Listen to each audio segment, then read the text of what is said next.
A lot of you guys know I'm from the south side of Chicago, real rough area. When I went to college in another rough area. I went to college in DC, got mixed up with some different kind of people. I've had an eclectic past.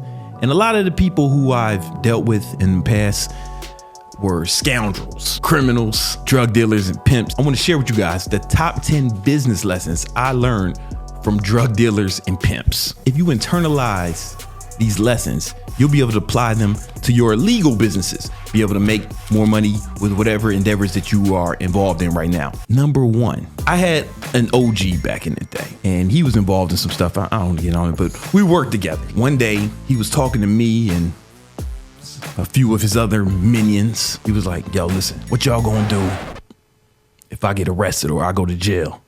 And then we kind of just looked at each other like, I don't know.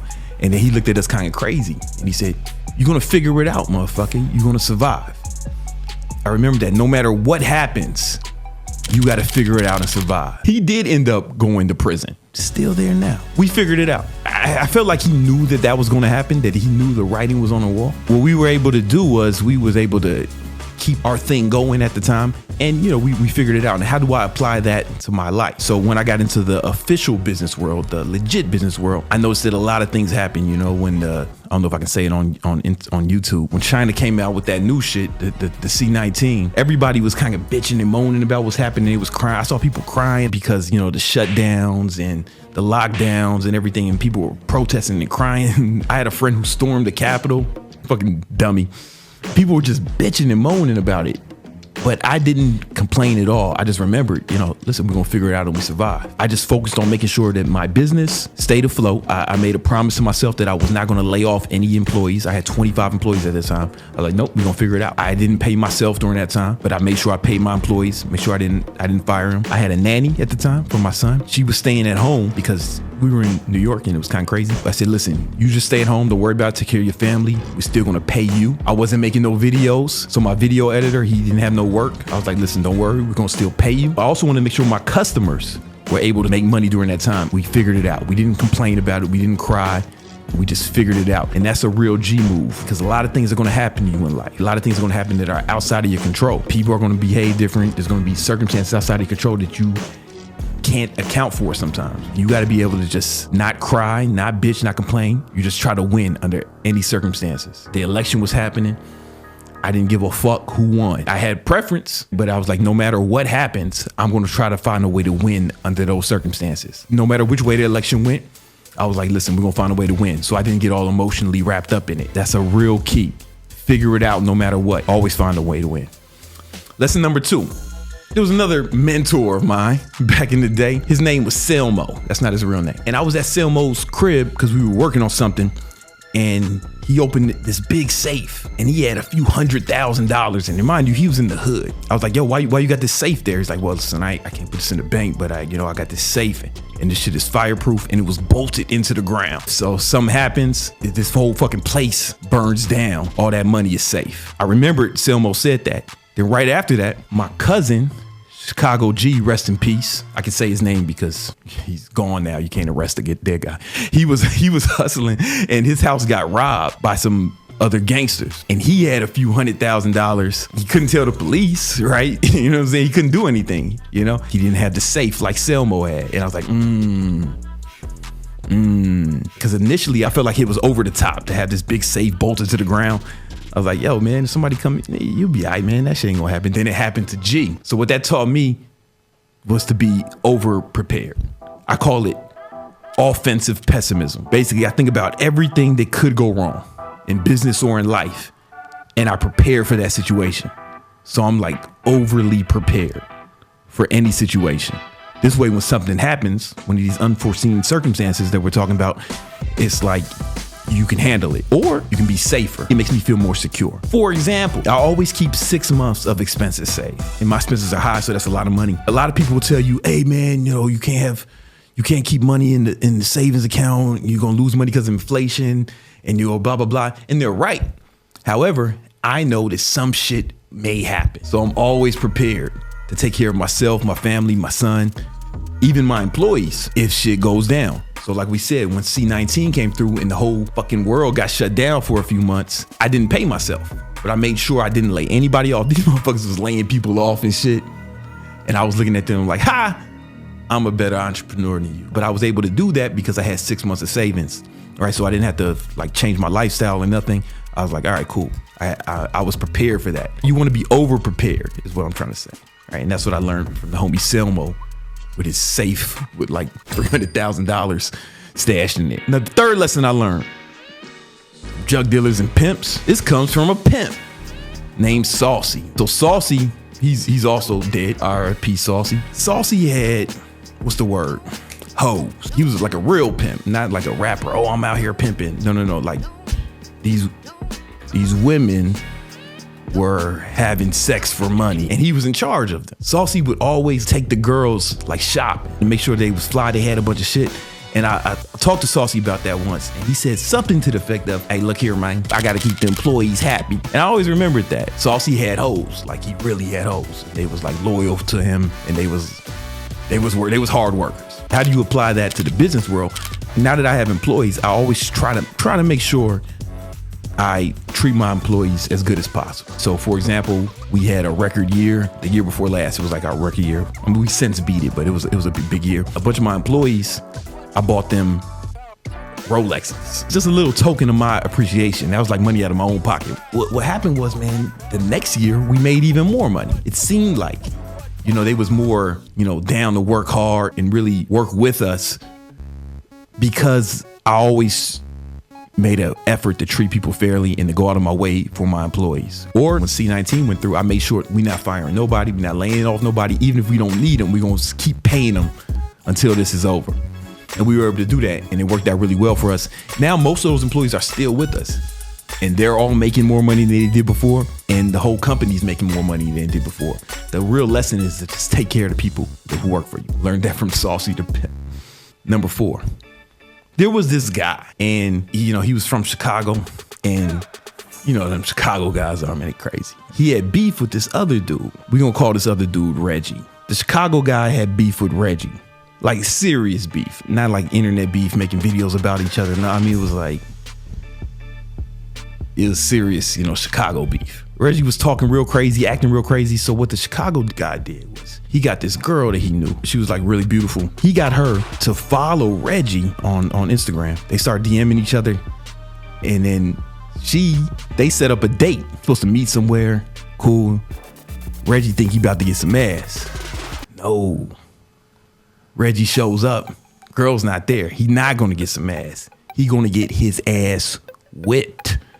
This is what I've heard. This is, legend has it. Reggie got fucked up. The lesson from that is you can't think with your dick. Bitches will fuck your whole shit up if you let them. That's the lesson. You really gotta be focused. You can't let women distract you when you're trying to get money. And I know a lot of guys who spent a lot of money on divorce in like the real business world. These guys were multimillionaires, but they got divorced and then they like lose half their money. And some of them like never recovered. Women will ruin everything if you let them. That's how the Bible starts. Reggie, he wasn't a man of faith. I know that. So he obviously didn't read the book of Genesis. When the shorty messed up the whole shit for Adam, now we all got to wear clothes. Same thing happened to Reggie. He was thinking with his dick instead of keeping his mind on the prize, staying focused. Had he stayed focused, man, he might still be around today. You know what I'm saying? But he got distracted, man.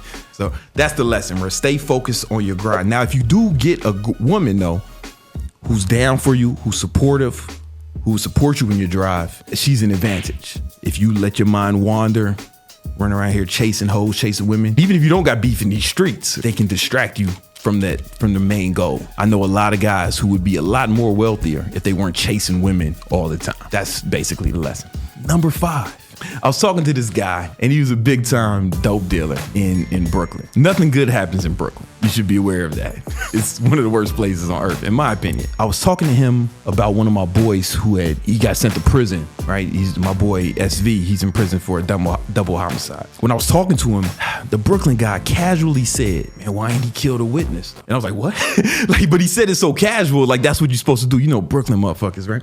And what I learned was from that is there are some people who are out here really willing to do what you're not willing to do. They're really willing to go to a place where you're not willing to go.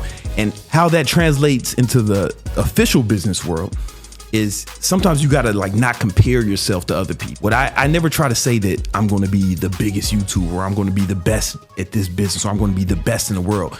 I just wanna be the best I can be, because there are people who are willing to do stuff that I'm not willing to do.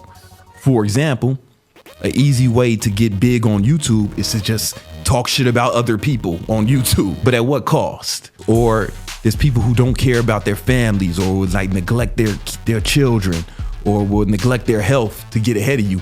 And I don't think I'm going to beat them people. But the beauty of it is it's not a zero-sum game, meaning I don't have to beat them to hit my goals. I'm gonna hit my goals no matter what, but I don't have to worry about being better than anyone else to hit my goals. Am I making sense here?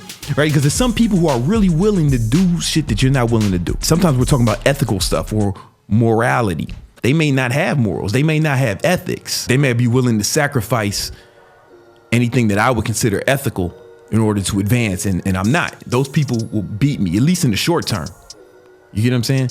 Or, you know, for me, I got to spend a lot of time with my son frequently, but there's some people who are like, fuck it, man. You know what I'm saying? I don't care how many kids I got. I'm just trying to hit my goals. So when you look at other people accomplishing things, sometimes we have a tendency to look at them and think, man, you know, and feel bad about where we are in relation to them.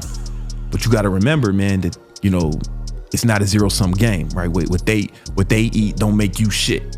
You know what I'm saying? You'll be good no matter what. You just focus on hitting your goals, irrespective of what other people are doing. Lesson number 6. I'll show you how I learned this lesson. There's a rapper from Brooklyn. Name's Troy Ave. I knew Troy back in New York. And some of his old mixtapes, like I produced beats on some of his mixtapes in the past. I have some credits on the Bricks in My Backpack mixtapes. And my cousin G was really close with Troy and his cousin Banger, and Banger was Troy's cousin / bodyguard. And we spent some time together. And there was one night in particular in 2016 where Troy was opening up for T.I. at a club. He invited G, and G was like, yo, Brandon, yo, come through, man. Troy performing. We got to go to show love. Some told me, nah, nah. One, because, you know, G was always, and around that time, G was always getting in some trouble. He was always getting arrested or shot or something. And then him and Troy together, I just felt like it didn't feel like the right crowd for me. That night, there's different accounts of how it went down, but Troy got into an altercation with a dude. The dude put out a gun and shot Troy's bodyguard, Banger, dead. And then Troy took the gun, and it was a big fucking thing. They're still in court cases for that. And kind of what I learned from that was you really got to watch who you around. Had I been there that night, I'd have been involved, right? I'm not going to just let you shoot the niggas I'm with like it's all good, right? You know, I'd have been in a shootout. I'm glad I wasn't. Rest in peace to Banger, man. He was a good dude. I'm just sorry that happened to everyone involved, right? But what I learned from that was, listen, you got to watch who you're around and what they're involved in. Because I knew Troy was in some beef. I knew G was always into some trouble. So how does that relate to the business world? So maybe a year or two ago, everybody's making money off these NFTs. And, you know, I got 1 million Instagram followers, close to 1 million on here. I got 1.5 million Facebook fans and big email lists. You know, I got it popping out here, and people was approaching me every day. Yo, man, let's support my NFT project. We'll make some money like this, or let's do some NFT, do it, blah, blah, blah, NFT. Everybody was talking about it. And I was like, something about this don't feel right to me. It was like that same feeling. I didn't understand it, but I didn't just brush it off. I really researched it as much as possible. And I still walked away feeling like this shit looks like a scam. Like, I'm not saying that the blockchain doesn't have utility, and I'm not even saying I'm right.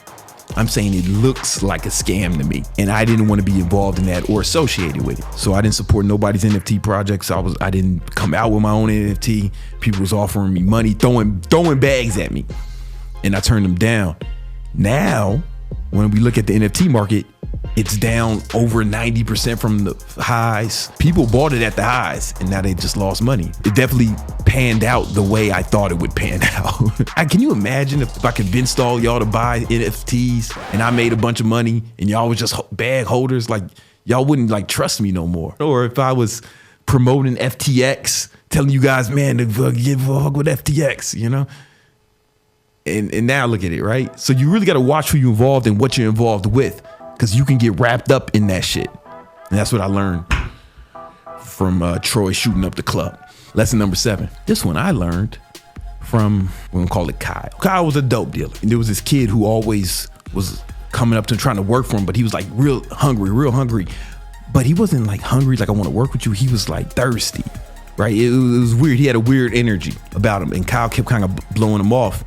But then Kyle had a bunch of fucking dope he needed to move. So what did Kyle do? He said, all right, so this kid, I'm gonna put him to work. He fronted him a bunch of dope, right? And he was supposed to sell it and then bring, it back to Kyle, and then, that works. Guess what happens? The kid says he got robbed, and maybe he did, but I don't know. He says he got robbed, right? Man, maybe he did, or maybe not. Now Kyle needs that money. He still needs that money or that dope, right? So Kyle had to go through some extreme lengths to get that money back. I'll just put it like that, And he didn't get it. It was a bad situation for everyone involved, especially the people who got fucking tied up and pistol whipped.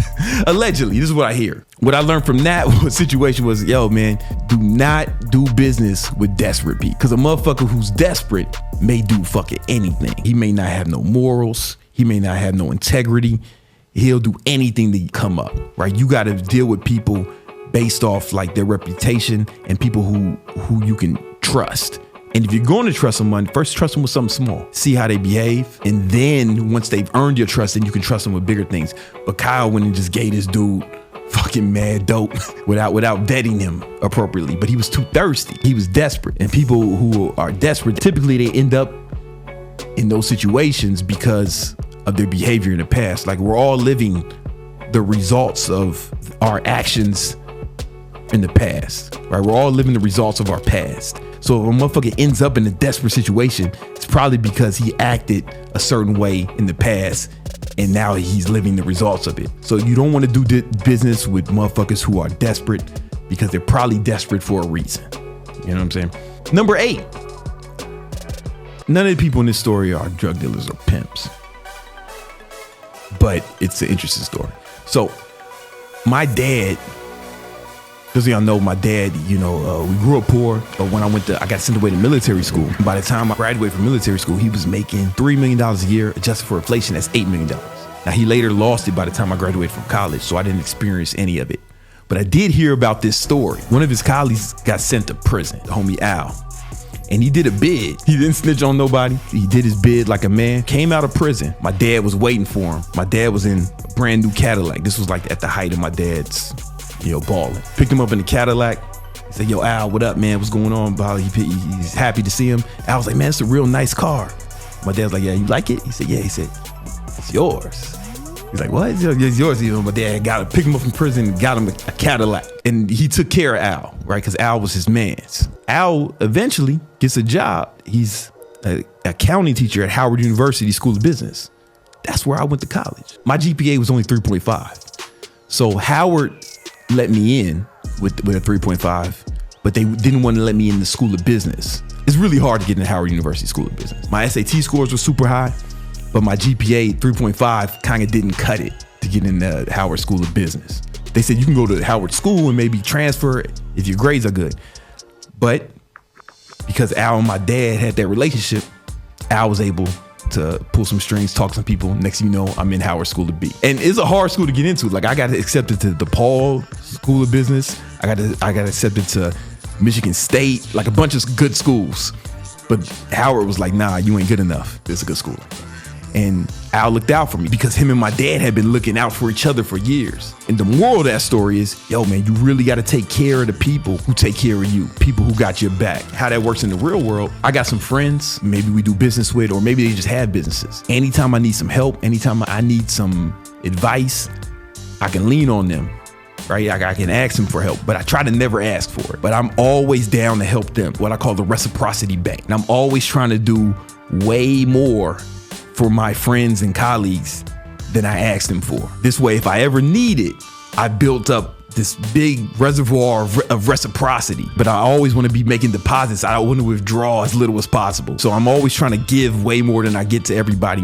And this way, when I do need something, excited to help me out because I've helped him out so much. My dad took care of Al's family while he was away. While he was in prison, my dad was taking care of his family. When he got out of prison, my dad would pay for him and his family to go on vacations and do shit. Right? He really took care of Al. So Al looked out for me, which was really looking out for my dad because he didn't really know me like that. So all my business relationships, I always try to give more than I can get. I'm always looking for ways to actually help out people I do business with, help them get deals, help them make some money, putting people together so they can make money together, introducing to people, whatever I can do.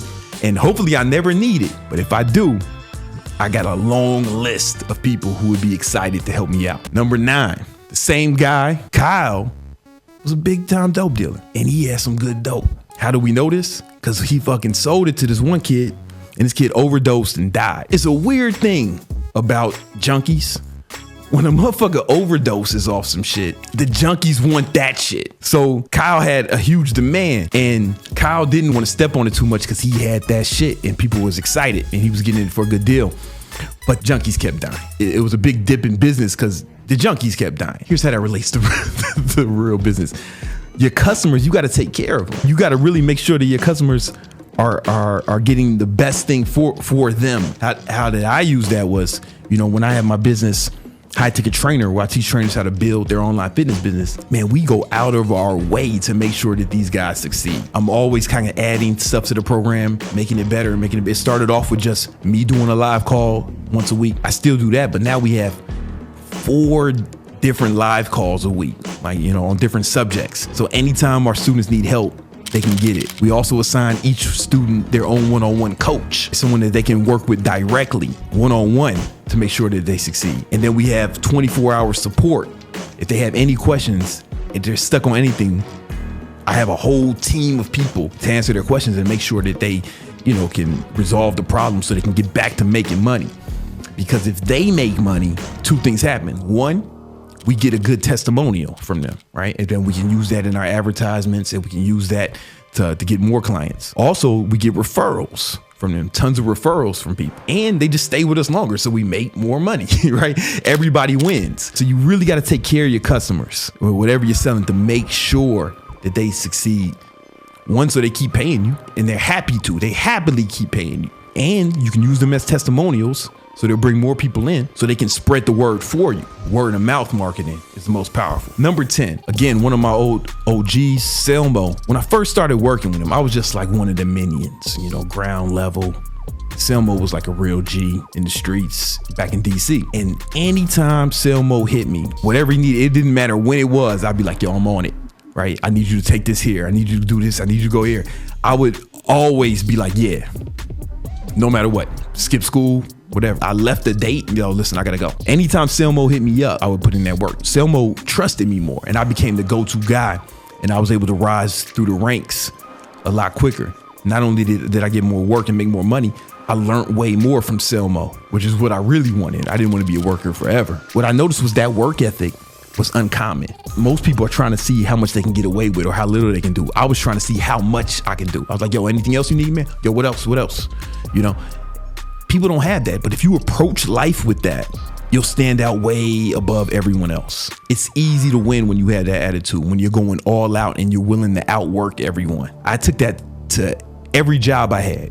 When I was working 4 jobs, when I worked for the moving company, I would tell myself, man, I'm gonna be the hardest worker on this job today. I'm trying my best to be the hardest worker. And it became fun. What people don't understand is when you're lazy, you actually do yourself a disservice because you make the job more boring. But if you're going hard, even if it's a menial task, if you can create a game like how fast can I work, it becomes more fun. But then people start to see you working and then you get more opportunities. And then if you do that in your own business, your customers will see that and they'll be more happy to work with you. They're going to get better results. You just make more money. It'll be way easier to grow your business under those circumstances. For example, my girl's starting a business right now. She had to get some sort of insurance stuff, right? And she got some referrals from this insurance company, but this person was like not hitting her back. He took like 2 days to hit her back or something. She paid more for an insurance company that she found, twice as much, but these people hit her back right away, like within like minutes. You know what I'm saying? Of her first hitting them up. And she was like, oh, that's the kind of people I want to work with. She actually paid more for the same thing because she got better service. And I saw that again In my business, I was working with a CRM, with an email CRM. And it was this one I worked with, it was called Aweber. It was really good at the time, but then other businesses came out, competitors came out with better features and stuff. But I stuck with Aweber always. And we recently moved. That wasn't my choice. That was someone on my team. But while I was in charge of that part of the business, I stayed with Aweber the whole time. Why? Because every time I called, a fucking human picked up from America and answered my question. And they helped me right on the spot. It was the best customer service experience I ever had with any company. And I stuck with them for years and paid them thousands and thousands of dollars over the years. And I wouldn't leave even when other people were better and cheaper. Just because of that customer service, I didn't want to leave. It just goes to show if you go all out, it's real easy to win. If you apply these lessons that I learned from drug dealers and pimps to your life and business, I know for a fact that you're going to see better results in your life and in your business. Make sure you implement those. And if you click somewhere around here, I'll have other videos that help you build your business as well.